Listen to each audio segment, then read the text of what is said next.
Corri pelo corredor asséptico do hospital, meu coração disparando como um tambor ensandecido. O médico havia ligado há minutos atrás. Meu filho Pedro estava em estado crítico após um acidente de moto. Mas antes que eu pudesse alcançar a porta da UTI, uma enfermeira de expressão séria me agarrou pelo braço com força surpreendente.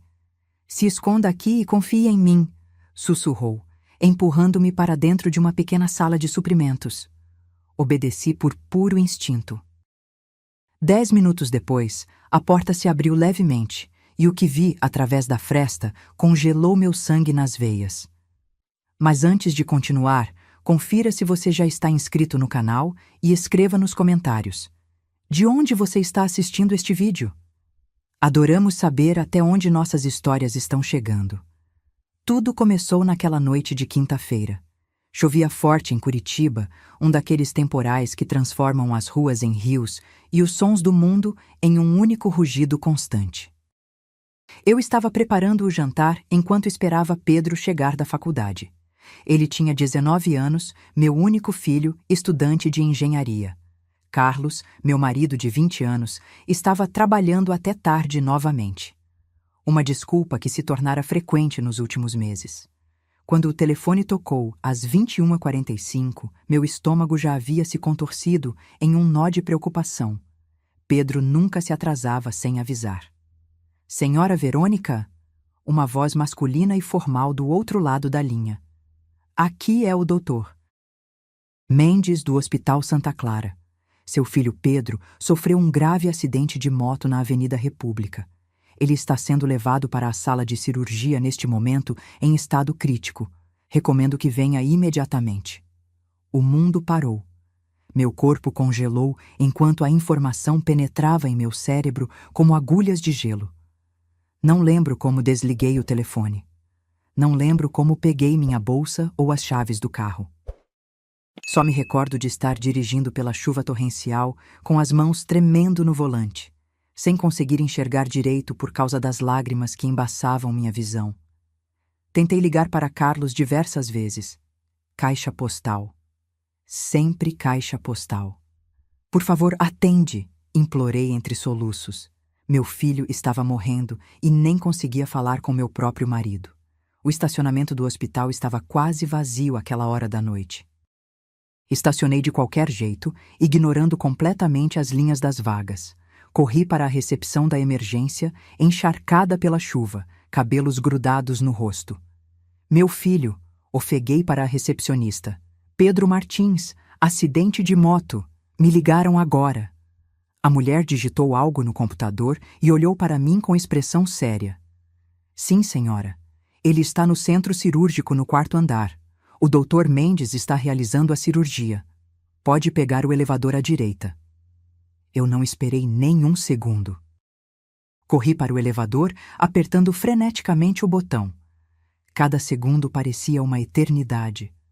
Quando as portas finalmente se abriram no 4º andar, avistei um longo corredor com luzes fluorescentes e o símbolo do centro cirúrgico ao fundo.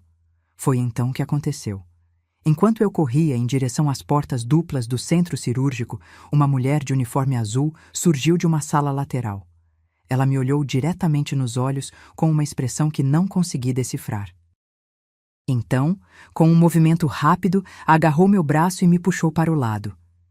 "Esconda-se e confie em mim", sussurrou ela com urgência, empurrando-me para dentro de uma pequena sala de suprimentos médicos. "Não faça barulho. Não saia até eu voltar. É sobre seu filho." Antes que pudesse protestar, ela fechou a porta, deixando-me na penumbra.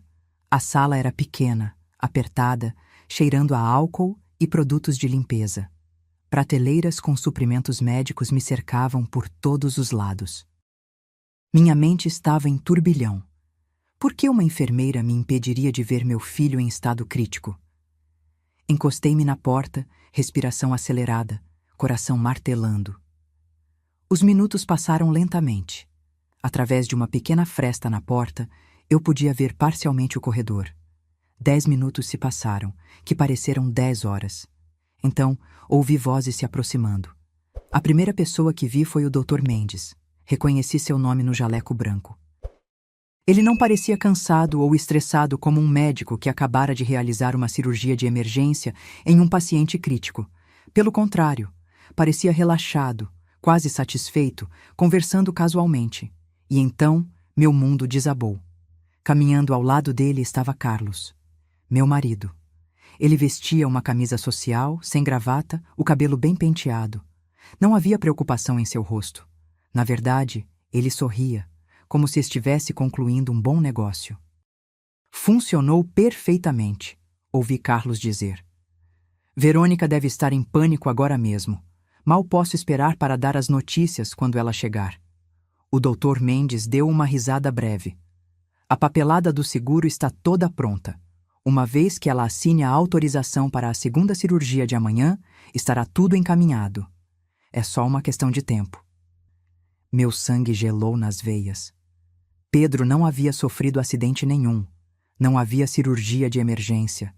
Era tudo uma farsa, uma armadilha. E eu era o alvo. O valor do seguro será depositado em 30 dias após o falecimento, continuou o médico, fazendo aspas com os dedos. Já preparei o diagnóstico de complicações anestésicas. Ninguém questionará. Carlos riu. Um riso que eu conhecia bem, o mesmo que ele dava quando fechava um grande negócio imobiliário. Só que desta vez, o negócio era minha vida. 2 milhões, divididos igualmente, disse Carlos. Já comprei as passagens para Bangkok, novos passaportes, novas identidades. Tudo pronto. Uma terceira pessoa se juntou a eles no corredor. Uma mulher alta e elegante, vestindo um jaleco médico improvisado sobre um vestido caro. Levei alguns segundos para reconhecê-la. Amanda, a secretária, que Carlos havia contratado há 6 meses. A mesma que eu suspeitava estar tendo um caso com meu marido. Cobri minha boca com as mãos para abafar um soluço. O chão parecia desaparecer sob meus pés. 20 anos de casamento. Uma vida inteira compartilhada. E agora meu marido planejava me matar por dinheiro. E Pedro? Perguntei a mim mesma em um sussurro quase inaudível. Onde estava meu filho? Será que ele... Como se respondesse à minha pergunta silenciosa, Carlos mencionou. Pedro ainda está na casa do Mateus, terminando aquele projeto da faculdade. Nem sonha que estamos usando seu nome nesse plano. Alívio e horror se misturaram em minhas veias. Meu filho estava bem, mas seria traumatizado por pensar que sua mãe morreu durante uma cirurgia após um acidente que nunca aconteceu. E onde está Verônica agora? Perguntou Amanda, ajeitando o cabelo perfeito. Provavelmente rodando o hospital como uma barata tonta, disse Carlos com desprezo. A recepcionista tem ordens para mandá-la ao 4º andar. Quando chegar, contarei que Pedro passou por uma cirurgia de emergência, que está estável, mas precisará de outro procedimento amanhã. Ela assinará qualquer coisa para salvar o filho. O trio seguiu pelo corredor, suas vozes diminuindo. Deslizei para o chão frio, tremendo.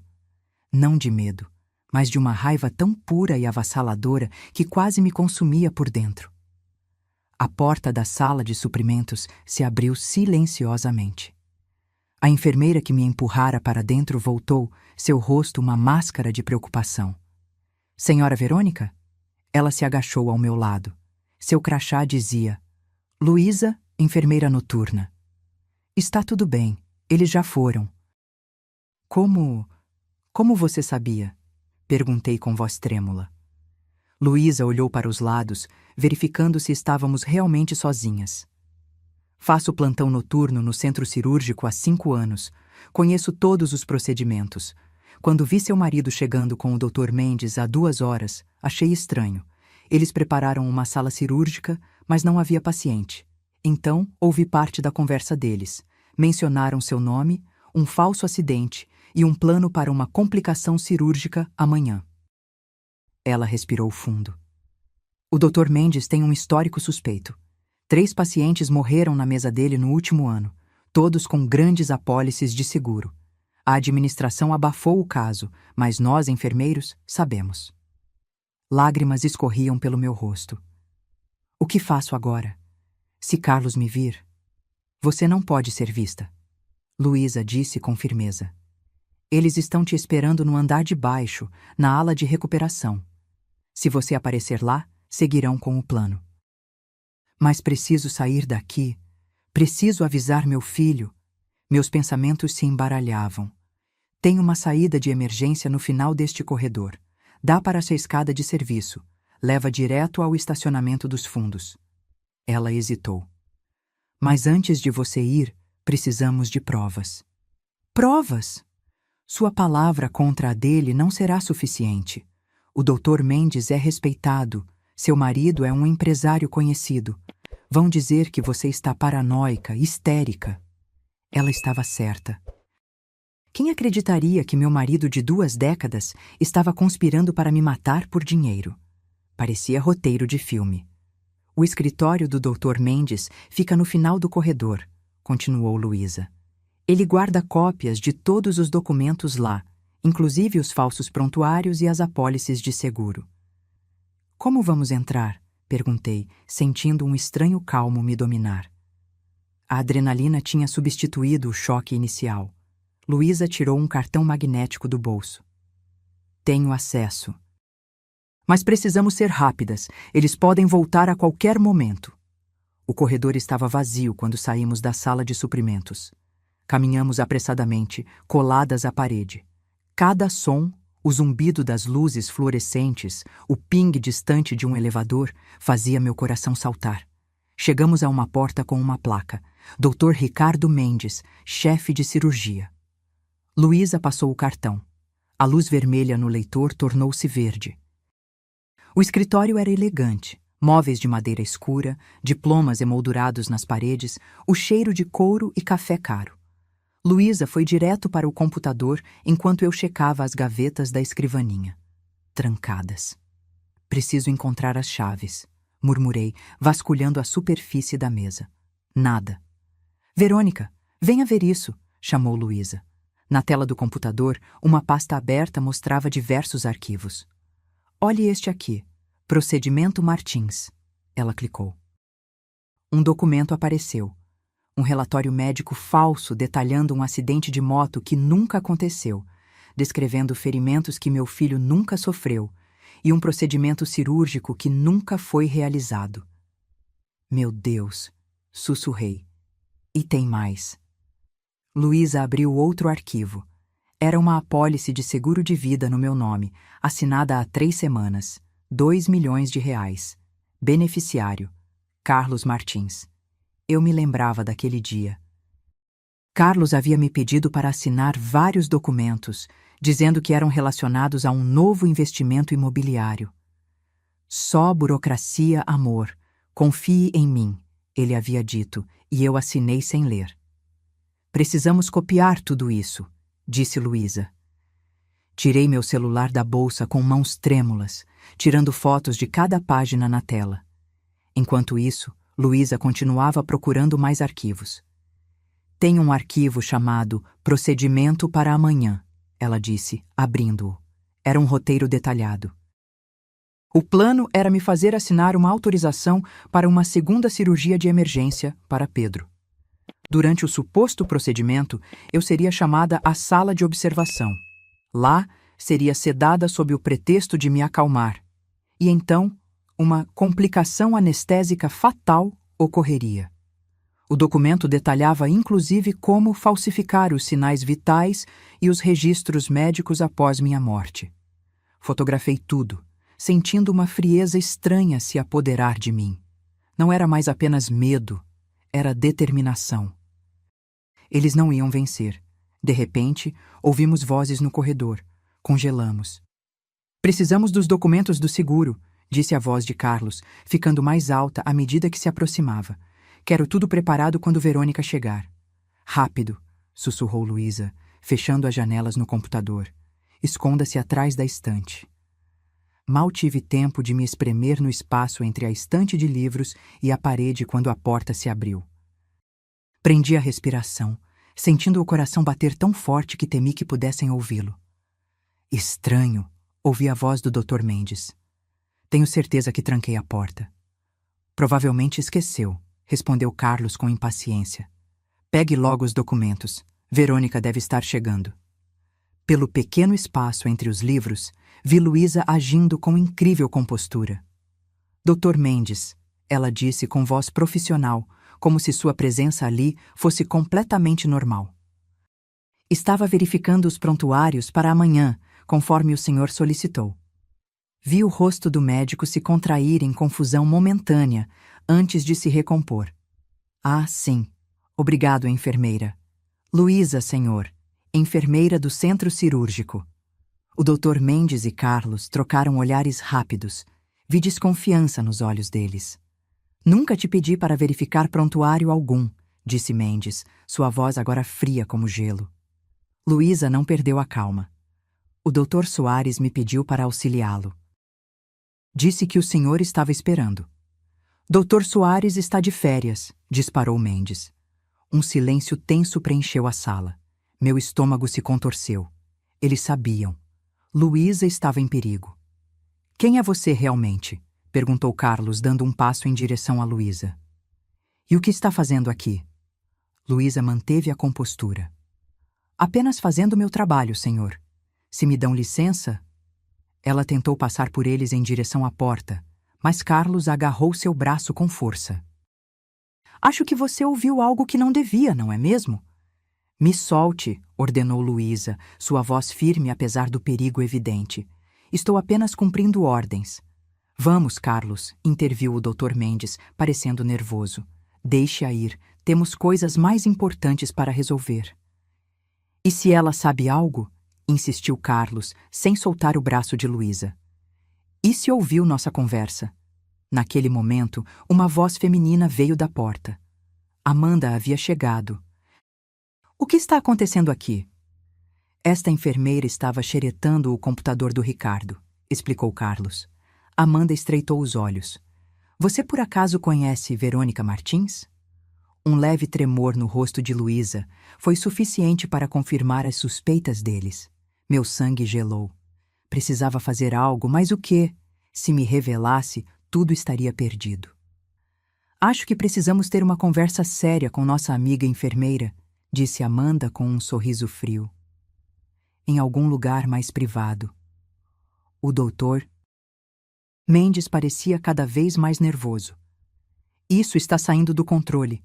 Não concordei com violência. Cale a boca, Ricardo, disparou Carlos. Não é hora de desenvolver uma consciência.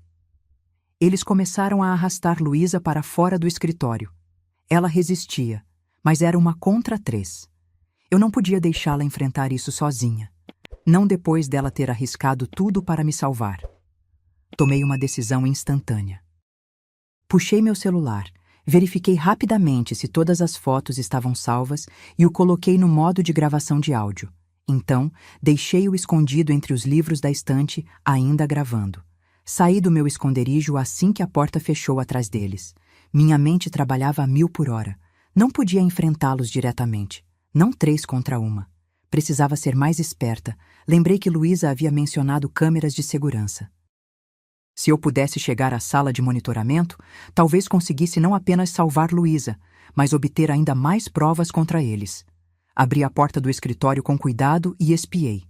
O corredor estava vazio, mas ouvia vozes distantes. Eles estavam levando Luísa para algum lugar. Seguindo o instinto, caminhei na direção oposta, procurando alguma indicação de onde seria a central de segurança. No final do corredor, encontrei uma porta com os dizeres Acesso restrito, segurança. Estava trancada, é claro. Olhei ao redor, desesperada. Não tinha o cartão de acesso de Luísa. Foi então que avistei um segurança caminhando em minha direção. Rapidamente, assumi uma postura de extremo nervosismo. O que não foi difícil, considerando as circunstâncias. Senhor, por favor, chamei, lágrimas genuínas escorrendo pelo meu rosto. Meu filho está em algum lugar deste hospital e ninguém me diz onde. Ligaram dizendo que ele sofreu um acidente grave. O homem parou, claramente desconfortável com uma mulher em prantos. Senhora, acalme-se. Posso verificar no sistema para você. O nome dele é Pedro Martins, disse entre soluços. Por favor, me ajude. O segurança se aproximou da porta da central, passando seu cartão para desbloqueá-la. Venha comigo, podemos verificar no registro de pacientes. Assim que entramos na sala de monitoramento, vi as dezenas de telas mostrando diversas áreas do hospital. Rapidamente, escaneei cada uma delas, procurando por Luísa ou pelos conspiradores. Não estou vendo nenhum registro de admissão para Pedro Martins hoje, disse o segurança, checando seu computador. Tem certeza que foi neste hospital? Absoluta, respondi, ainda examinando as telas. O Dr. Mendes me ligou pessoalmente. Dr. Mendes? O segurança franziu o senho. Isso é estranho. Ele não está de plantão hoje. O quê? Fingi surpresa, mas continuei procurando nas telas. E então, lá estava. Em um monitor mostrando o que parecia ser uma área de almoxarifado no subsolo, vi Luísa sendo empurrada contra a parede por Carlos, enquanto Amanda e o Dr. Mendes observavam. Ali, apontei, aquela enfermeira está sendo agredida.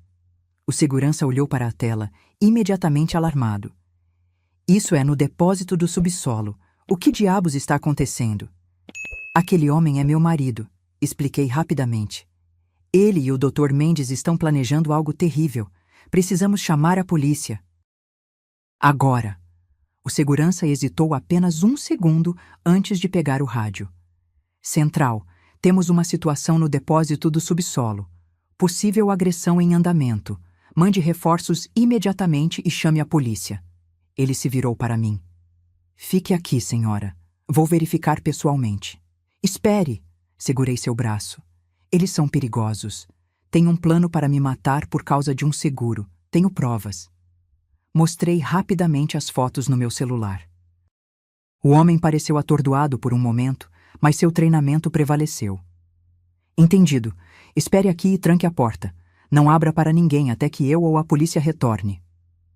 Assim que ele saiu, aproximei-me dos monitores. A situação no depósito piorava. Carlos parecia estar gritando com Luísa, seu rosto contorcido de raiva. O Dr. Mendes andava de um lado para outro, visivelmente perturbado. Amanda mantinha-se fria, calculista. Percebi então que a sala de monitoramento tinha controle sobre as gravações. Rapidamente, encontrei o botão para salvar os últimos 30 minutos de todas as câmeras. Precisava garantir que nada seria apagado. Os minutos seguintes foram de pura tensão. Nas telas, vi o segurança chegar ao subsolo com mais 2 colegas. Carlos tentou se explicar, mas foi contido quando tentou fugir. O Dr. Mendes parecia estar cooperando, provavelmente tentando salvar sua pele. Amanda foi a mais difícil, gritando e resistindo. Luísa foi escoltada para fora, aparentemente ilesa, mas claramente abalada. Respirei aliviada. Foi então que ouvi sirenes ao longe. A polícia estava chegando. Pela primeira vez naquela noite terrível, permiti-me sentir um fiapo de esperança. Talvez, apenas talvez, eu conseguisse sair desse pesadelo viva. Mas ainda havia uma questão crucial. Meu filho. Peguei meu celular e disquei seu número, rezando para que atendesse. Mãe? A voz sonolenta de Pedro do outro lado da linha foi o som mais doce que já ouvi. Está tudo bem? São quase 11 da noite. Pedro, escute com atenção, disse com urgência. Estou no Hospital Santa Clara. Houve um incidente com seu pai. A polícia está aqui. Preciso que você fique onde está e tranque todas as portas. Não abra para ninguém, nem mesmo para seu pai, entendeu? Mãe, você está me assustando. O que aconteceu? Eu explico tudo depois, filho. Por favor, apenas confie em mim agora. Você está seguro na casa do Mateus? Sim, estamos terminando o projeto de estruturas. Mãe, por favor. Fique lá, Pedro. Te ligo assim que puder. Desliguei, sabendo que ele estaria preocupado, mas preferindo isso a colocá-lo em perigo. Voltei minha atenção para os monitores. A polícia havia chegado e estava escoltando Carlos, Mendes e Amanda. Seus rostos mostravam uma mistura de raiva e derrota. Especialmente Carlos. Seu olhar era de puro ódio, e eu sabia que era dirigido a mim. Uma batida na porta me sobressaltou. Senhora Martins, aqui é o policial Rodrigues. Pode abrir, por favor? Abri a porta com cautela, ainda em estado de alerta. Um policial uniformizado estava parado ali, acompanhado por Luísa, que parecia exausta, mas ilesa. Senhora Martins, sou o tenente Rodrigues. Precisamos de sua declaração sobre o que aconteceu aqui esta noite. Nos minutos seguintes, relatei tudo. O falso telefonema sobre o acidente de Pedro, o plano que descobri, as provas que encontramos. Mostrei as fotos dos documentos no computador do Dr. Mendes e transferi para o pendrive do policial a gravação das câmeras de segurança. Eles iam me sedar amanhã, concluí, a voz tremendo ligeiramente. Simular uma parada cardíaca durante uma cirurgia que eu nunca precisei. Tudo por R$2 milhões de seguro. O tenente Rodrigues tomava notas com expressão grave. Senhora Martins, seu marido, o Dr. Mendes e a mulher identificada como Amanda estão sob custódia. Mas preciso que venha à delegacia para formalizar sua denúncia. E meu filho? Ele está na casa de um amigo, mas estou preocupada. Vou enviar uma viatura para garantir que ele esteja seguro, assegurou o policial. Qual é o endereço? Forneci as informações e senti um peso saindo dos meus ombros. Pedro estaria protegido. Quanto a você, o tenente continuou, não seria seguro voltar para casa esta noite. Consegue ficar com algum familiar ou amigo? Pensei por um momento. Meus pais moravam em Florianópolis. Não tinha muitos amigos próximos. Carlos sempre fora ciumento e controlador, algo que agora fazia doloroso sentido. Ela pode ficar comigo, ofereceu Luísa, surpreendendo-me. Moro a 10 minutos daqui. É um apartamento pequeno, mas tem um sofá confortável. Olhei para ela com gratidão. Esta mulher, uma completa estranha horas atrás, havia arriscado tudo para salvar minha vida. Obrigada. Foi tudo que consegui dizer. Já passava da meia-noite quando chegamos ao pequeno apartamento de Luísa. Era um lugar aconchegante, decorado com fotos de família e livros. Ela me emprestou roupas limpas e preparou um chá enquanto eu tomava um banho quente, tentando lavar o horror daquela noite. Como você sabia? Perguntei finalmente, quando estávamos sentadas na pequena sala de estar. Como soube que não era um acidente real? Luísa suspirou, segurando sua xícara com ambas as mãos. Trabalho naquele hospital há 7 anos. Conheço os procedimentos. Quando vi seu marido e o Dr. Mendes preparando uma sala cirúrgica sem paciente, fiquei desconfiada. Então os ouvi mencionando um plano e R$2 milhões de seguro. Infelizmente, não é a primeira vez que vejo algo assim. Ergui as sobrancelhas, surpresa. Como assim? No ano passado, uma paciente morreu durante uma cirurgia simples. Complicações anestésicas, disseram. Mas ouvi rumores entre os enfermeiros. O marido dela havia aumentado o seguro semanas antes. O Dr. Mendes era o cirurgião. Ela fez uma pausa. Tentei falar com a administração na época, mas não tinha provas. Fui transferida para o turno noturno logo depois. Um arrepio percorreu minha espinha. Quantas outras vítimas teriam havido? Por que você se arriscou por mim? Perguntei baixinho. Nem me conhecia. Luísa olhou para uma foto na parede. Ela ao lado de uma mulher mais velha, ambas sorrindo. Minha irmã morreu há 3 anos. Acidente de carro, disseram. Mas nunca acreditei completamente. O marido dela estava com problemas financeiros e de repente ficou rico após a morte dela. Ela secou uma lágrima. Não pude salvar minha irmã. Mas quando vi a mesma coisa prestes a acontecer com você, não consegui ficar parada. Alcancei sua mão e a apertei. Obrigada por salvar minha vida e por me ajudar a salvar outras. Dormimos apenas algumas horas. Às 7 da manhã, fomos à delegacia prestar depoimento formal. O processo foi exaustivo. Tive que reviver cada detalhe daquela noite terrível. Mas o alívio veio quando o delegado nos informou que Carlos, o Dr. Mendes e Amanda permaneceriam detidos. As provas eram contundentes. Encontramos muito mais no computador do médico, disse o delegado. Parece que não era a primeira vez deles. Estamos reabrindo 3 casos de mortes suspeitas no hospital nos últimos 2 anos. 3 vidas. 3 famílias destruídas pelo mesmo esquema que quase me matou. Depois da delegacia, fui buscar Pedro na casa do amigo. Ele correu para me abraçar assim que me viu, os olhos cheios de perguntas e medo. Mãe, o que está acontecendo? A polícia ficou na porta a noite toda. É verdade que pai foi preso? No caminho para a casa da minha irmã, onde ficaríamos temporariamente, contei a Pedro uma versão suavizada da verdade.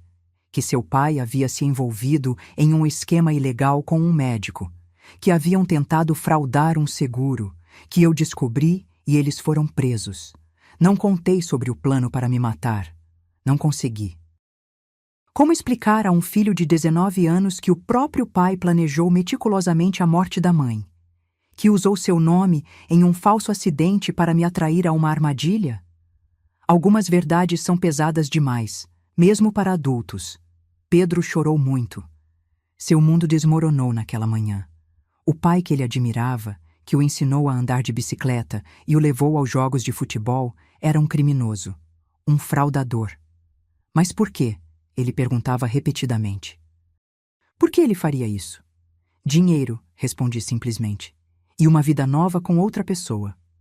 Os olhos de Pedro se arregalaram. Amanda? A secretária? Assenti. Não era surpresa que ele soubesse. Carlos não fazia questão de esconder o caso, apenas de disfarçá-lo como relação profissional. Pensei que eram só rumores, murmurou Pedro. Os caras na empresa sempre comentavam, mas nunca acreditei.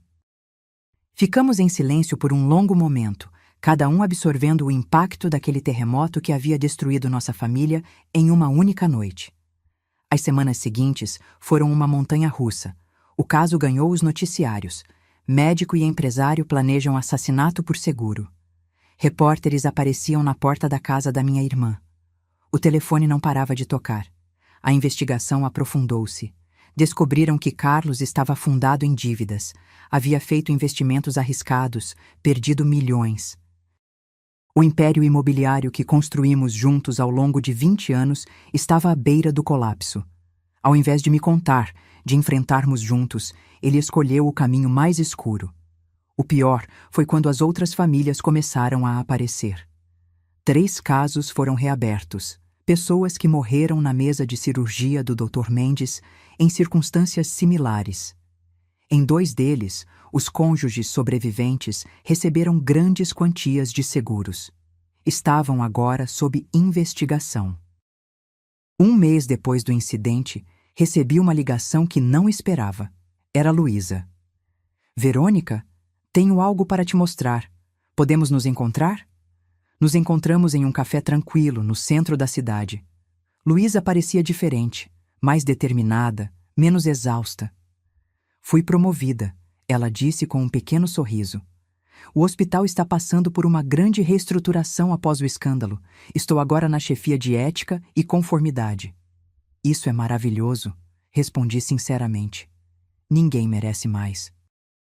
Ela colocou uma pasta sobre a mesa. Encontramos mais casos, não apenas no nosso hospital. O Dr. Mendes trabalhou em 3 outras instituições nos últimos 10 anos. Em cada uma delas, houve mortes inexplicadas durante procedimentos simples. Abri a pasta com mãos trêmulas. Fotos, relatórios, datas. Pelo menos 7 casos suspeitos. Ele confessou? Perguntei. Luísa assentiu. Está negociando redução de pena em troca de informações. Ele implicou vários cúmplices, inclusive seu marido. Ex-marido, pensei automaticamente. O divórcio havia sido concedido em tempo recorde, dadas as circunstâncias extraordinárias. E Amanda? Está segurando firme. Alega que não sabia de nada, que era apenas a amante inocente. Mas encontraram e-mails. Ela estava tão envolvida quanto eles. Fechei a pasta sentindo um peso no peito. Tantas vidas destruídas. Como você está lidando com tudo isso? Perguntou Luísa gentilmente. Suspirei. Um dia de cada vez. Pedro está na terapia. Eu também. Estamos tentando reconstruir nossas vidas longe de tudo isso. E a empresa? vendendo o que posso para pagar as dívidas. Carlos escondeu muito de mim. Não apenas o caso, mas o estado financeiro dos negócios. Dei de ombros. Recomeçarei do zero, se for preciso. Luísa cobriu minha mão com a dela. Você é forte, Verônica. Mais do que imagina. Tive que ser, respondi, com um sorriso triste. 3 meses se passaram. A vida aos poucos encontrou um novo ritmo. Mudei-me com Pedro para um apartamento menor. Vendi a maioria dos bens que compartilhava com Carlos para pagar advogados e credores. O julgamento estava marcado para daqui a algumas semanas. Carlos, o Dr. Mendes e Amanda enfrentariam acusações de conspiração para homicídio, fraude contra a seguradora e diversos outros crimes. O Dr. Mendes enfrentava ainda acusações por mortes anteriores. Foi nesse período que decidi fazer algo que vinha adiando: visitar Carlos na prisão. Não sei exatamente o que me motivou. Talvez a necessidade de encerrar um capítulo, de olhar nos olhos do homem que planejou minha morte e perguntar por quê.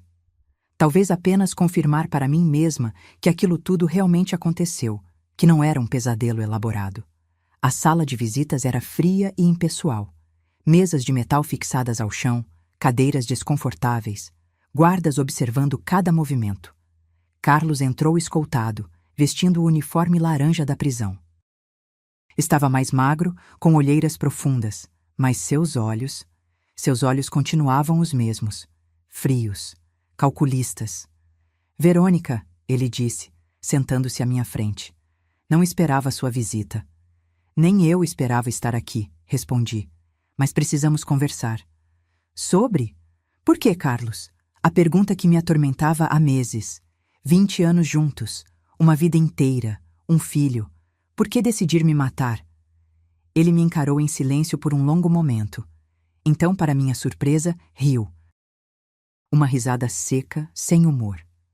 Você nunca entenderia, Verônica. Sempre tão correta, tão moralista.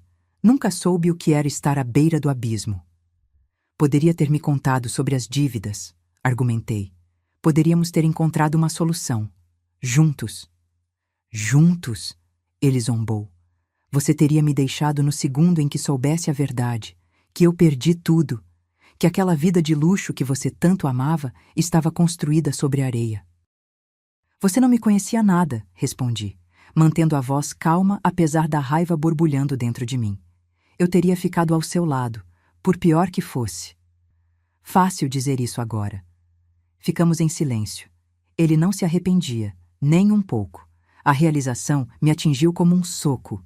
Este homem, com quem dividi minha cama por 2 décadas, com quem criei um filho, teria me assistido morrer sem piscar. Quanto tempo acha que vai pegar? Perguntei finalmente. Ele deu de ombros. Meu advogado diz que entre 20 e 30 anos. Menos se eu cooperar, o que não pretendo fazer. Pedro quer te visitar, disse observando sua reação. Pela primeira vez, vi algo em seus olhos. Um lampejo de... emoção? Remorso? Difícil dizer. Diga a ele para não vir, respondeu Carlos, desviando o olhar. Não há nada para ele aqui. Assenti. Era a única coisa com a qual concordávamos. Esta é a última vez que nos veremos, Carlos, disse, levantando-me. Espero que tenha valido a pena. O quê? Trocar 20 anos de vida por 20 anos de prisão. Virei as costas e saí, sem olhar para trás. Não havia mais nada a dizer. O outono chegou, pintando as árvores de Curitiba com tons dourados e vermelhos. 6 meses haviam se passado desde aquela noite fatídica no hospital. O julgamento começara, e com ele vieram à tona detalhes ainda mais sórdidos do plano. Sentada na primeira fileira do tribunal, ouvi os promotores detalharem friamente como minha morte havia sido planejada. Como Carlos e o Dr. Mendes haviam ensaiado cada passo. Como Amanda havia sido a responsável por forjar os documentos do seguro, usando seus conhecimentos como ex-funcionária de uma corretora. A fraude foi elaborada com precisão meticulosa, explicou o promotor. O acusado, Carlos Martins, aumentou a apólice de seguro da vítima para R$ 2 milhões 3 semanas antes do crime planejado. A assinatura da senhora Martins foi obtida através de engano, misturada a outros documentos de negócios. Pedro sentou-se ao meu lado durante todo o processo, segurando minha mão nos momentos mais difíceis. Ele havia insistido em estar presente, dizendo que precisava olhar a verdade de frente. Aos 19 anos, meu filho demonstrava uma força que eu mesma lutava para encontrar. O plano, continuou o promotor, era simular um acidente com o filho do casal, usar o trauma e a preocupação da mãe para fazê-la assinar uma autorização para uma cirurgia de emergência e, então, provocar uma complicação fatal durante o procedimento. Ouvi alguns suspiros de horror na sala. Jornalistas rabiscavam freneticamente em seus blocos. O juiz mantinha a expressão severa. O doutor Ricardo Mendes já havia executado esse mesmo esquema pelo menos 3 vezes antes, resultando em mortes que foram classificadas como complicações médicas. Em cada caso, havia um beneficiário de seguro que pagava ao médico uma porcentagem do valor recebido. A defesa tentou argumentar que não havia prova definitiva de que as mortes anteriores foram assassinatos, apenas coincidências trágicas. Tentaram sugerir que Carlos estava temporariamente insano devido ao estresse financeiro. Que Amanda não sabia do plano completo, apenas da fraude ao seguro. Cada argumento soava mais absurdo que o anterior. As provas eram irrefutáveis. Os e-mails, os arquivos no computador do médico, as gravações de câmeras de segurança, os depoimentos de outros profissionais do hospital que haviam notado irregularidades. Luísa testemunhou com dignidade e coragem, descrevendo como descobriu o esquema, como me alertou, como arriscou sua própria vida para salvar a minha. Quando terminou, nossos olhares se cruzaram. Uma ligação silenciosa entre 2 mulheres cujas vidas haviam se entrelaçado através da tragédia. O julgamento durou 3 semanas. No dia do veredito, o tribunal estava lotado. Segurei a respiração quando o juiz começou a falar. O júri considera o réu Carlos Martins culpado de todas as acusações: conspiração para homicídio premeditado, fraude contra a seguradora, falsificação de documentos. A lista continuou. Culpado, culpado, culpado. O doutor Mendes recebeu a pena mais severa, prisão perpétua sem direito a condicional, devido aos assassinatos anteriores que confessou durante o julgamento.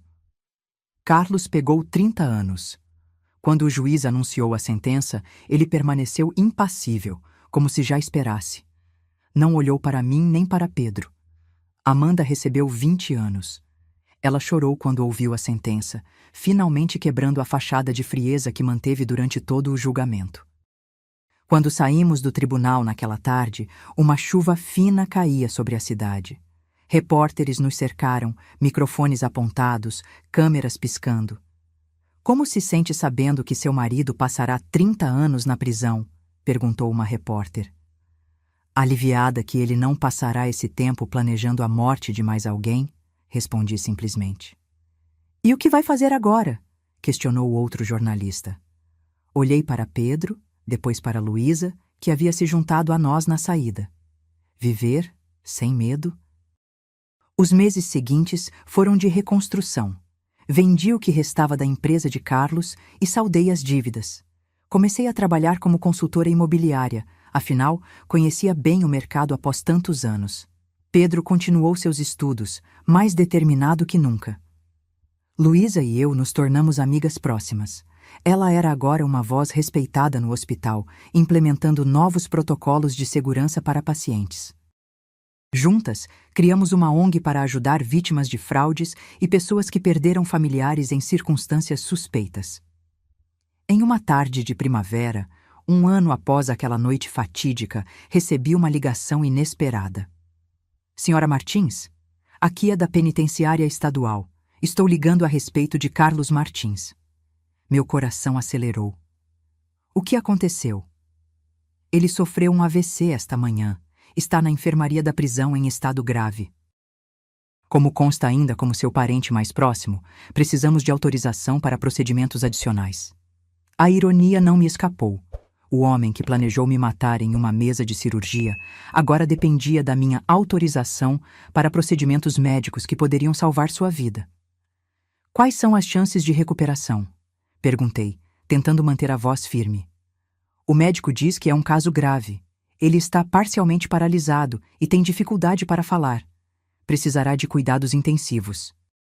Fechei os olhos, pensando. Tantas emoções conflitantes. Raiva, mágoa.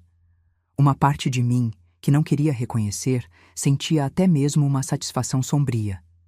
Karma, talvez? Mas havia também uma outra parte, a que ainda lembrava do homem que um dia amei. Ele pediu para ver você. Continuou a voz do outro lado da linha. Se for possível. Pedro estava na faculdade quando cheguei à enfermaria da prisão. Não lhe contei sobre a visita. Ele havia decidido cortar todos os laços com o pai, e respeitei sua decisão. A enfermaria era um lugar deprimente. Camas alinhadas contra paredes cinzentas, guardas nas portas, o cheiro acre de desinfetante misturado com doença. Carlos estava na última cama à direita. Se parecia pouco com o homem imponente e confiante que conheci. Metade de seu rosto estava caído, um olho parcialmente fechado. Sua boca se contorcia em uma tentativa de falar quando me viu. Você veio, ele conseguiu dizer com dificuldade. Sentei-me na cadeira ao lado da cama. Vim. Por quê? A pergunta saiu arrastada, difícil. Não sei, respondi honestamente. Talvez para encerrar este capítulo de vez. Ficamos em silêncio por alguns momentos. O monitor cardíaco marcava seus batimentos em um ritmo constante. Irônico, ele finalmente falou, cada palavra um esforço. Eu aqui, indefeso, como você estaria? A diferença é que eu não planejei isso, Carlos. Ele tentou sorrir, mas seu rosto paralisado transformou o gesto em uma caricatura grotesca. Não, perdoa. Não era uma pergunta. Ele sabia. Não, confirmei. Nunca. Ele fechou os olhos. Uma lágrima solitária escorreu por seu rosto paralisado. A primeira emoção genuína que vi nele desde que tudo aconteceu. Como Pedro? Perguntou com dificuldade. Ele está bem, na faculdade, seguindo em frente. Carlos assentiu levemente. Diga que sinto... Você mesmo pode dizer quando estiver melhor, interrompi. Não seria mensageira de um arrependimento tardio e possivelmente falso. Ficamos novamente em silêncio. O que mais havia para ser dito? 20 anos de casamento reduzidos a cinzas. Uma família destruída por ganância e traição. Os médicos querem saber sobre o tratamento, disse finalmente. Precisam da minha autorização para procedimentos adicionais. Carlos me olhou. Naquele olhar havia algo que não consegui decifrar completamente. Medo? Súplica? Resignação? Eles darão o melhor tratamento possível aqui, continuei. Mas quero que saiba de uma coisa, Carlos. Ele esperou, o olho bom fixo em mim. Não estou fazendo isso por você. Estou fazendo isso porque é o certo, porque não sou como você. Levantei-me, pronta para sair, para deixar aquele homem e tudo o que ele representava para trás de uma vez por todas. Verônica, ele chamou com esforço. Você ganhou. Parei na porta, olhando para ele uma última vez. Não, Carlos. Eu sobrevivi. Há uma grande diferença. Enquanto dirigia de volta para casa, a conversa com Carlos ecoava em minha mente. Você ganhou, ele disse. Como se tudo aquilo fosse um jogo. Como se nossas vidas, nosso casamento, nossa família tivessem sido apenas peças em um tabuleiro que ele estava disposto a sacrificar. Estacionei em frente ao meu novo apartamento, um lugar simples, mas aconchegante, que Pedro e eu havíamos decorado juntos. Sentei no carro por alguns minutos, deixando as lágrimas que havia contido na prisão finalmente rolarem. Não chorava pelo homem que Carlos se tornou, mas pelo homem que pensei que ele fosse. Pelo casamento que acreditei ter durante 2 décadas. pelas memórias que agora estavam manchadas, contaminadas pela verdade terrível de sua traição. Meu celular tocou, interrompendo meus pensamentos. Era Luísa. Verônica? Tudo bem com você? Fui ver Carlos na prisão hoje, respondi. Ele teve um AVC. Está parcialmente paralisado. Um silêncio breve. Como você se sente com isso? Não sei, admiti. Parte de mim sente que é uma justiça poética. Ele que queria me ver paralisada, numa cama de hospital, impotente. Agora está exatamente assim. Mas outra parte de mim... Se sente culpada por pensar assim? Sim. E isso me irrita, porque não deveria sentir nada por ele. Nem pena, nem raiva, nem qualquer coisa. Verônica, a voz de Luísa era gentil. Você amou esse homem por 20 anos. Tem um filho com ele. É natural que seus sentimentos sejam complicados. Respirei fundo. Acho que preciso de mais sessões com a terapeuta. Luísa riu levemente. Provavelmente. Olha, estou indo para o café da Dona Maria agora. Por que não se junta a mim? Um café forte e um bolo de chocolate podem não resolver seus problemas, mas certamente ajudam a enfrentá-los. Sorri, enxugando as lágrimas. Chego em 15 minutos. O café da Dona Maria era nosso refúgio. Um lugar aconchegante no centro histórico da cidade, com mesas de madeira escura e o melhor bolo de chocolate de Curitiba. Luísa já estava lá quando cheguei, uma xícara fumegante à sua frente. Pedi para você, ela disse quando me sentei. Café preto, sem açúcar como gosta. Obrigada, respondi, sentindo o aroma reconfortante. Não só pelo café. Eu sei, ela sorriu. Como está Pedro? Focado nos estudos, determinado a se formar com honras. Tomei um gole do café. Ele não sabe sobre o AVC do pai. Não sei se devo contar. Ele tem o direito de saber, ponderou Luísa, mesmo que decida não visitar. Assenti. Vou contar hoje à noite, mas já sei o que ele vai dizer. O quê? Que não se importa, suspirei. Ele está tão cheio de raiva, Luísa. Às vezes me preocupo. Ele tem motivos para estar com raiva, ela apontou. O pai dele tentou matar a mãe. Traiu a família inteira. Isso não é algo fácil de processar, especialmente aos 19 anos. Eu sei. Só não quero que essa raiva o consuma. Ficamos em silêncio por um momento, cada uma perdida em seus próprios pensamentos. Luísa então tirou um envelope da bolsa e o deslizou pela mesa. O que é isso? Abra. Dentro havia um panfleto colorido. Conferência Internacional de Segurança do Paciente. Li em voz alta. Rio de Janeiro, próximo mês. Fui convidada para apresentar nosso novo protocolo de segurança, explicou Luísa, com um brilho de orgulho nos olhos. O modelo que desenvolvemos após o caso Mendes está sendo considerado para implementação nacional. Isso é incrível, exclamei. Você merece esse reconhecimento. Ela mordeu o lábio, parecendo subitamente tímida. Na verdade, esperava que você fosse comigo, para falar sobre sua experiência, sobre como nosso trabalho na ONG está ajudando outras famílias. Hesitei. Falar em público sobre o que aconteceu, expor minha história diante de centenas de profissionais, a ideia me aterrorizava. Não precisa responder agora, disse Luísa rapidamente, percebendo minha hesitação. Pense a respeito, seria bom para o trabalho que estamos fazendo, e talvez... Ela fez uma pausa. Talvez seja bom para você também.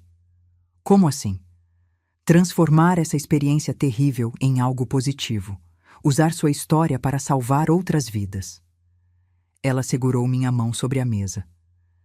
Você é mais forte do que pensa, Verônica. Sempre foi. Naquela noite contei a Pedro sobre o estado de saúde do pai. Como previ, ele reagiu com indiferença forçada. Ele está paralisado? Perguntou, sem levantar os olhos do livro que lia. Parcialmente. O lado direito do corpo. Tem dificuldades para falar também. Pedro deu de ombros. Karma é uma coisa interessante, não é? Pedro. O quê? Ele finalmente me olhou, desafiador. Quer que eu sinta a pena dele? Depois de tudo que ele fez? Não, respondi calmamente. Só quero que você não deixe esse ódio te consumir. Ele já fez mal suficiente à nossa família. Não permita que continue te machucando.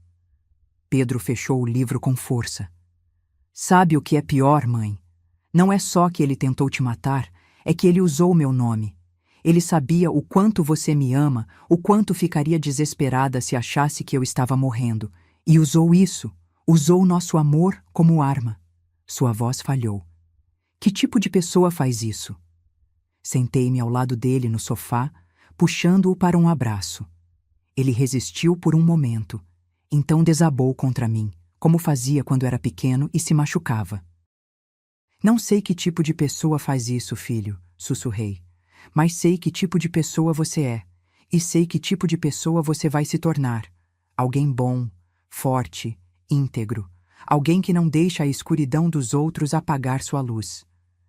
Ficamos assim por um longo tempo, mãe e filho, navegando juntos nesse mar turbulento que a traição de Carlos havia criado. Aprendendo a construir um novo barco, encontrar uma nova bússola, definir um novo destino. Na manhã seguinte, liguei para Luísa. Eu vou, disse sem preâmbulos. Vou para a conferência com você. Vou contar minha história. Tem certeza? A surpresa era evidente em sua voz. Absoluta. Você está certa. Preciso transformar essa dor em algo útil. Se meu testemunho ajudar a salvar uma vida que seja, terá valido a pena. Passamos as semanas seguintes preparando nossa apresentação para a conferência. Luísa cuidaria da parte técnica, explicando os protocolos de segurança que desenvolveu no hospital. Eu falaria sobre minha experiência pessoal e o trabalho da ONG que fundamos. À medida que escrevia meu discurso, revivendo cada detalhe daquela noite terrível, percebi que algo estava mudando dentro de mim. A dor ainda estava lá, claro. A sensação de traição. Mas havia algo mais agora. Uma espécie de propósito, de significado emergindo do caos. Enquanto isso, recebia atualizações regulares sobre o estado de Carlos. Ele havia sido transferido para o hospital penitenciário, onde recebia fisioterapia. A recuperação seria longa e provavelmente incompleta, mas ele havia recuperado parte da fala. Pedro nunca perguntou sobre o pai, e eu não forcei o assunto. Respeitei seu tempo, seu processo.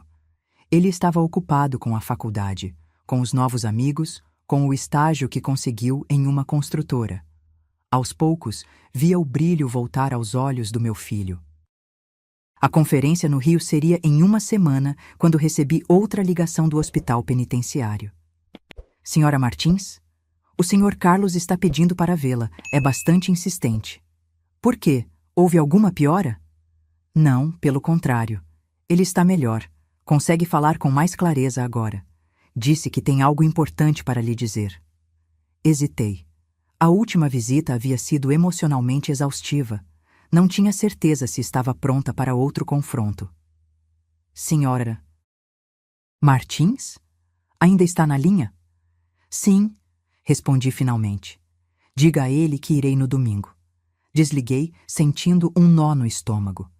O que Carlos poderia querer me dizer que fosse tão importante? O domingo amanheceu cinzento e frio, combinando perfeitamente com meu estado de espírito. Dirigi até o hospital penitenciário com uma sensação de déjà-vu, relembrando minha última visita. Dessa vez, porém, estava mais preparada emocionalmente, ou pelo menos era o que dizia a mim mesma.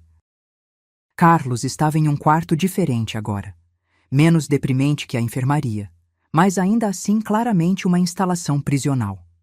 Uma janela pequena e gradeada deixava entrar a luz pálida do dia nublado. Ele estava sentado em uma cadeira de rodas ao lado da cama, visivelmente mais forte que da última vez. Você veio? Disse ele quando entrei. Sua fala estava melhor, embora ainda um pouco arrastada. O lado direito de seu rosto continuava parcialmente paralisado. Você pediu que eu viesse, respondi, mantendo-me a uma distância segura. O que quer, Carlos? Ele indicou a única cadeira no quarto. Por favor, sente-se. Isso pode demorar um pouco. Hesitei, mas acabei sentando. Estou ouvindo. Carlos respirou fundo, como se reunisse forças. Tenho pensado muito desde o AVC. Os médicos dizem que quase morri, que foi por pouco. Lamento que tenha passado por isso, disse automaticamente. Anos de condicionamento social, fazendo com que expressasse simpatia, mesmo quando não sentia. Ele balançou a cabeça. Não, não lamenta. E não deveria.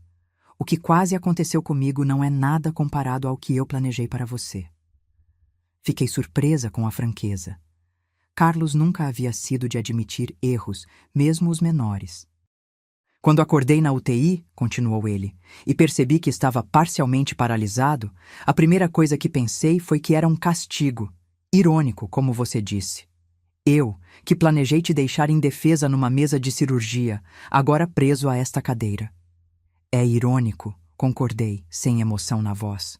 Durante semanas, me entreguei à autocompaixão, culpei todo mundo, você, o Dr. Mendes, Amanda, até Pedro, todo mundo, menos a única pessoa realmente responsável.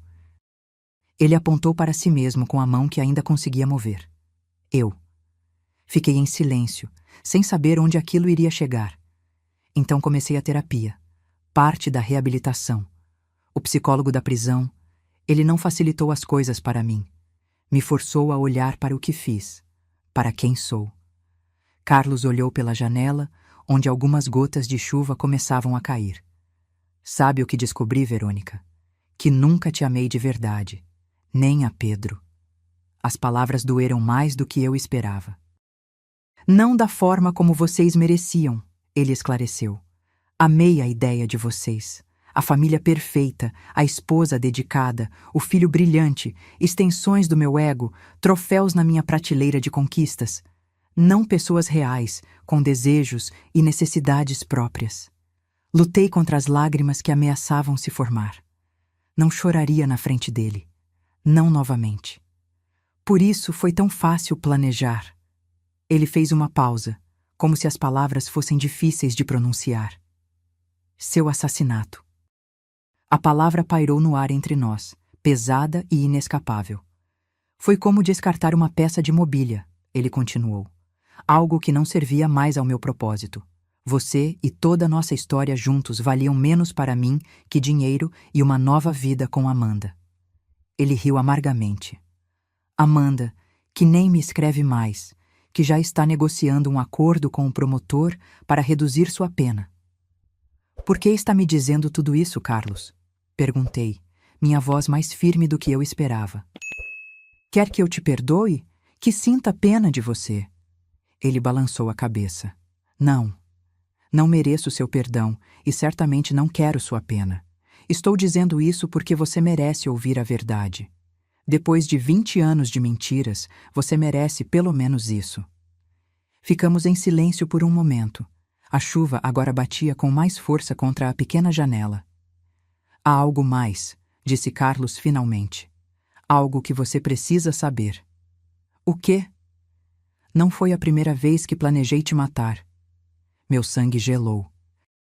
Como assim? Carlos desviou o olhar, como se finalmente sentisse vergonha. 3 anos atrás, aquela viagem para a Serra do Mar, lembra? Eu tinha planejado um acidente durante a trilha. Cheguei a afrouxar o equipamento de rapel, mas perdi a coragem no último minuto. Lembrei-me daquela viagem. Carlos havia insistido tanto, mesmo sabendo que eu tinha medo de altura. Lembrei como ele pareceu desapontado quando choveu forte e tivemos que cancelar a trilha. Por quê? Sussurrei horrorizada. Havia contratado um seguro menor na época, R$500.000. Estava com problemas financeiros, mas não tão graves quanto agora. E... Ele hesitou. Não tinha a Amanda.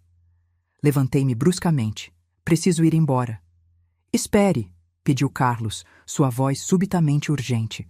Tem mais uma coisa, a razão principal por que pedi que viesse. Parei na porta, de costas para ele, sem conseguir olhá-lo. O quê? Fiz um novo testamento, disse ele, declarando que renuncio a qualquer direito sobre nossos bens. Tudo o que sobrou, incluindo minha parte na empresa e nas propriedades, passa para você e Pedro. Também estou colaborando com os investigadores para rastrear o dinheiro desviado. Sei que não compensa nada, mas... Não compensa, interrompi, virando-me para encará-lo uma última vez.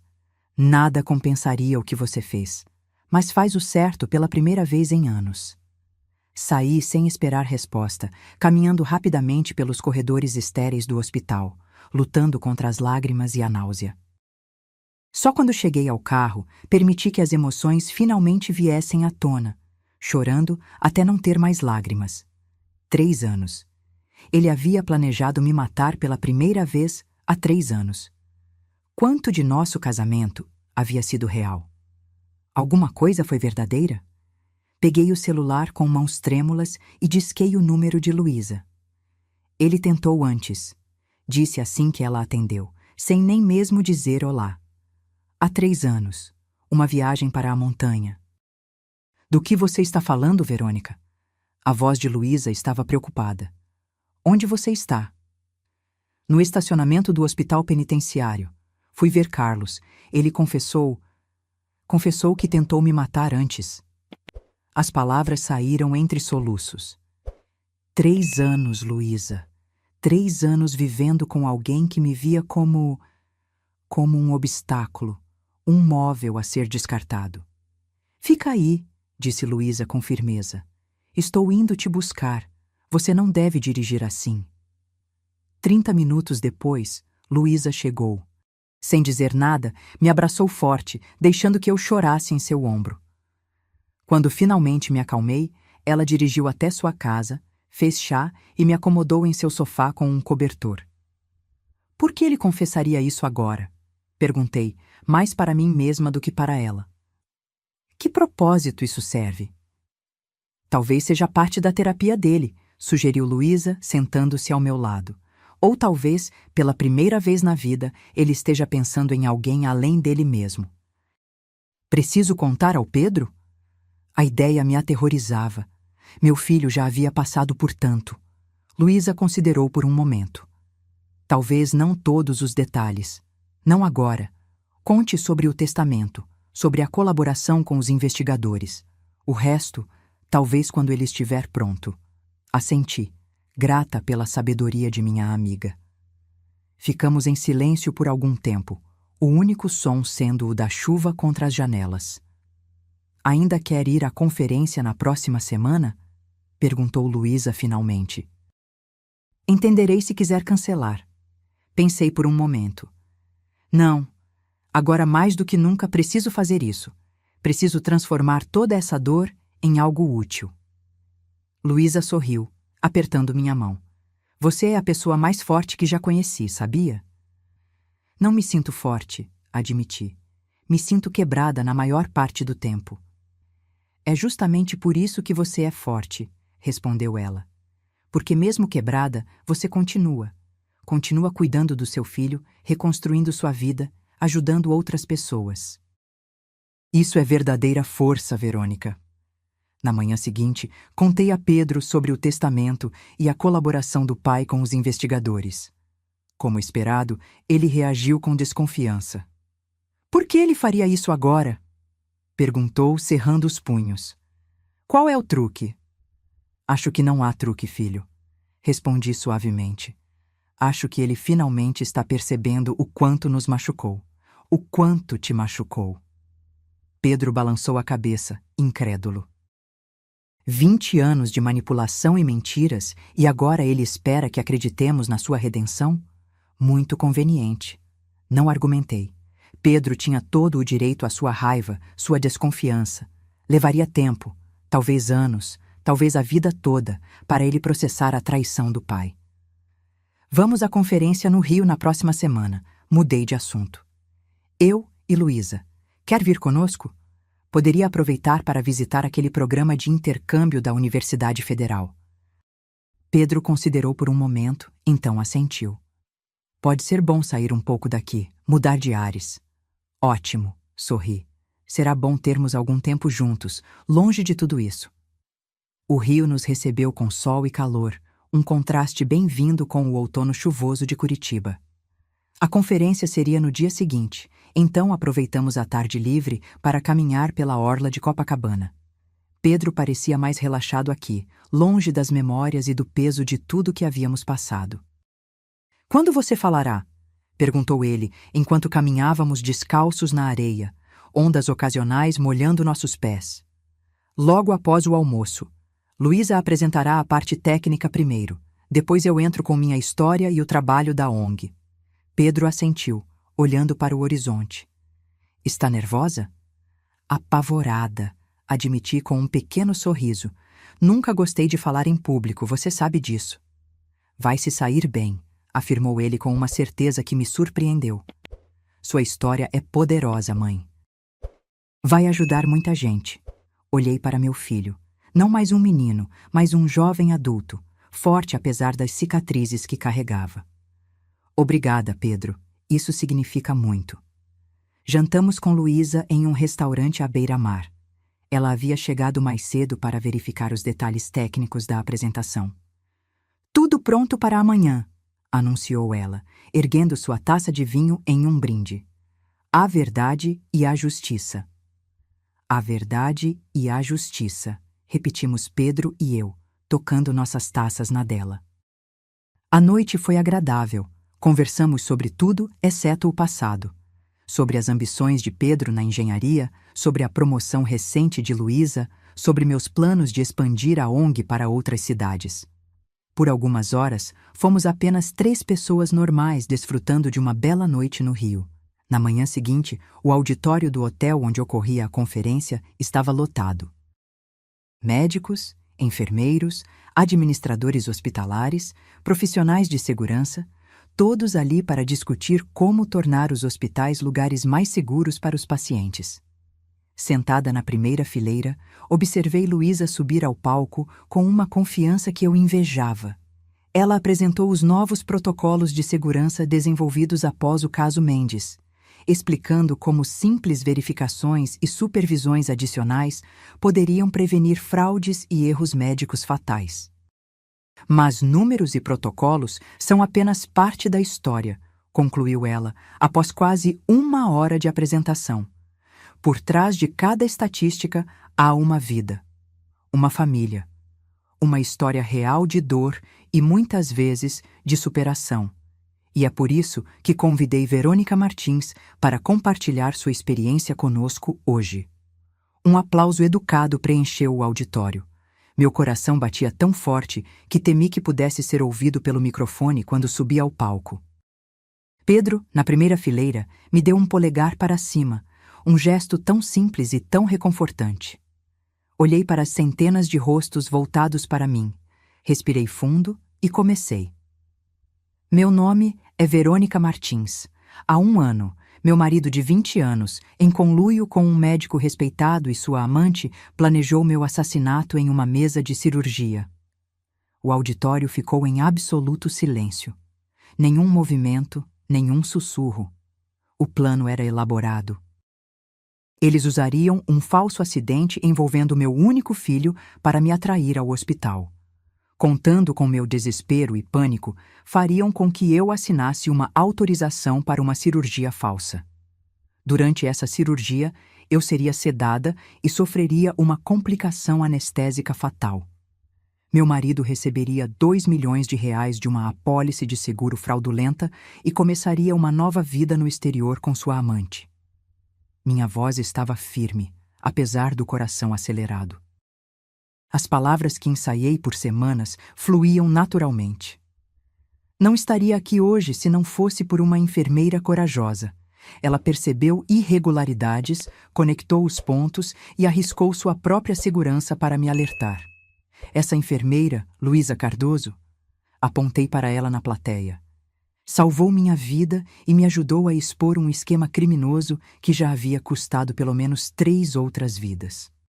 Continuei minha narrativa, detalhando como descobrimos o plano, como obtivemos as provas, como enfrentamos os conspiradores. Falei sobre o julgamento, as condenações, a criação da ONG. O que aprendi dessa experiência, concluí, é que sistemas são importantes, protocolos são cruciais, mas no final, são pessoas como Luísa que fazem a diferença. Profissionais que não fecham os olhos para irregularidades, que seguem sua bússola moral, mesmo quando é arriscado, que colocam a segurança do paciente acima de conexões pessoais ou medo de retaliação. Olhei diretamente para a plateia, fazendo contato visual com tantos profissionais quanto possível. Se vocês suspeitarem que algo está errado, falem, registrem, insistam. Pode ser desconfortável, pode ser arriscado, mas uma vida, talvez como a minha, pode depender disso. Obrigada. O silêncio durou apenas 1 segundo antes que o auditório explodisse em aplausos. As pessoas se levantaram uma a uma, até que todo o auditório estava de pé. Pedro foi o primeiro, é claro, seus olhos brilhando com o que eu reconheci como orgulho. Luísa juntou-se a mim no palco, abraçando-me enquanto as lágrimas que ela tentava conter finalmente rolavam. O restante do dia foi um turbilhão. Dezenas de profissionais queriam falar conosco, compartilhar suas próprias histórias, discutir como implementar nossas ideias em seus hospitais.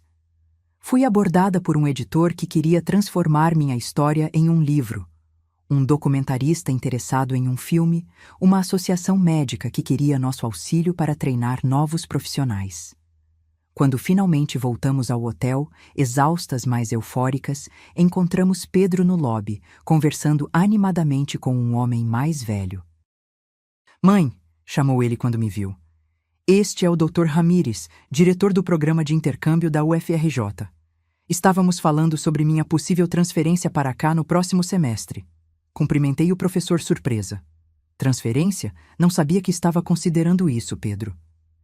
"Foi algo que surgiu hoje", ele admitiu, parecendo mais animado do que o via em meses. "O Dr. Ramírez assistiu à sua palestra e, quando descobriu que eu era seu filho, me procurou.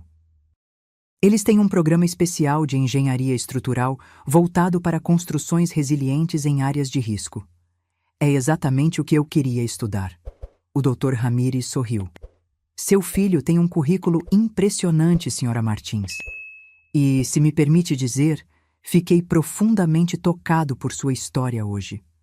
Vocês são uma família extraordinária."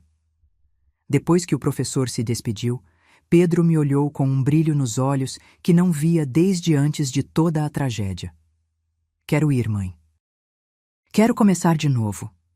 Num lugar onde ninguém saiba quem sou, onde não seja o filho do homem que tentou matar a própria esposa." Meu coração se apertou. Não tinha percebido quanto peso Pedro carregava por causa da notoriedade do caso, quanto do estigma havia respingado nele. "Se é o que você quer, filho, tem meu total apoio", respondi, abraçando-o. "Só vai prometer visitar sua velha mãe com frequência."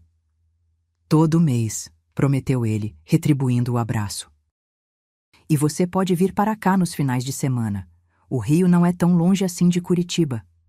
Naquela noite, depois que Pedro saiu para explorar mais a cidade com alguns estudantes que conheceu, Luísa e eu sentamos na varanda do hotel, compartilhando uma garrafa de vinho e observando as luzes da cidade. "Foi um bom dia", disse ela, levantando sua taça. "Acho que realmente fizemos a diferença." "Fizemos", concordei, "e continuaremos fazendo." "E quanto a você?", perguntou Luísa. "Pedro está seguindo em frente. E você?" Olhei para as ondas quebrando na praia distante. "Também estou, dia após dia." Sorri para minha amiga. "Sabia que recebi um convite para dar aulas na Faculdade de Direito? Um curso sobre fraudes em seguros e negligência médica." "Sério? Isso é maravilhoso." "Estou considerando aceitar. Seria bom usar tudo o que aprendi da pior maneira possível para ajudar outros." Luísa assentiu. "Você seria uma ótima professora." Ficamos em silêncio por um momento, absorvendo a paz da noite. "Quer saber o que mais aprendi nesse último ano?", perguntei finalmente. "O quê?" "Que às vezes as piores traições podem levar aos maiores presentes." Olhei para ela com gratidão. "Se Carlos não tivesse planejado me matar, nunca teria conhecido você. Nunca teria descoberto minha própria força.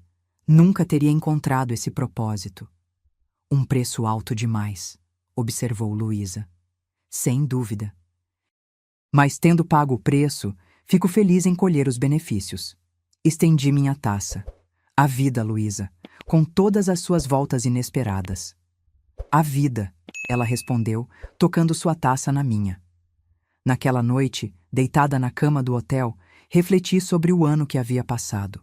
A dor, o medo, a traição, tudo ainda estava lá. Sempre estaria, em algum nível. Mas algo novo havia crescido em meio às cinzas do que foi destruído. Uma nova Verônica, mais forte, mais sábia, mais determinada a fazer da sua sobrevivência algo significativo. Adormeci com uma sensação que não sentia há muito tempo: paz. Não porque tudo estava perfeito ou porque as cicatrizes haviam desaparecido, mas porque finalmente entendi que sobreviver não era apenas continuar respirando. Era transformar a própria história de dor em uma luz para guiar outros na escuridão. E naquele momento, apesar de tudo, senti-me verdadeiramente viva. Agora, se você gostou dessa história, clica em S inscrever e me diz nos comentários qual parte te deixou de queixo caído. Ah, e não esqueça de se tornar membro para ter acesso a vídeos exclusivos que não posto aqui. Te espero lá.